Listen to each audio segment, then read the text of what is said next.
Can I just thank Terrell from Townsville Crime Alerts for joining us here today, travelling down from Townsville to express the concerns that the North Queensland and Far North Queensland region has, particularly with respect to youth crime. I've had the pleasure of just introducing some of the most reforming laws in youth justice in the country.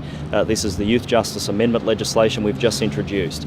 This is fair but tough laws. This is a three-stage approach to solving the issues of youth crime in the state of Queensland. The first, ladies and gentlemen, is the boot camps. We've now got the early intervention camps operating around Queensland and the Sentence Youth Boot Camp, which is the super boot camp in the Cairns and Townsville area.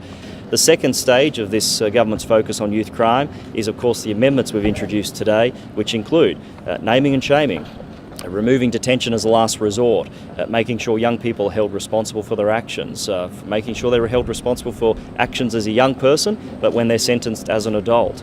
The third phase of the legislative reform, of course, will be the government's blueprint on youth justice.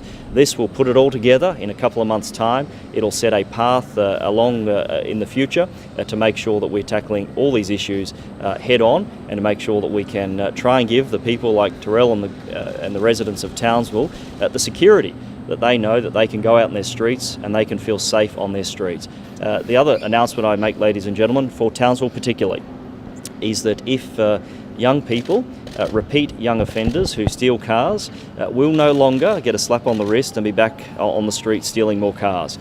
For a repeat offender with 2 convictions in the previous 12 months, they will have a mandatory sentence of the boot camp. Thank you. We are extremely pleased that you've made these stands, and we're really hoping you don't back down on it, because this is something Townsville needs. We need these children taken into account now before they turn into adult criminals. They need to be re-educated.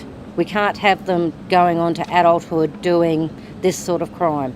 It has got to stop, and we're hoping these laws will put a stop to them.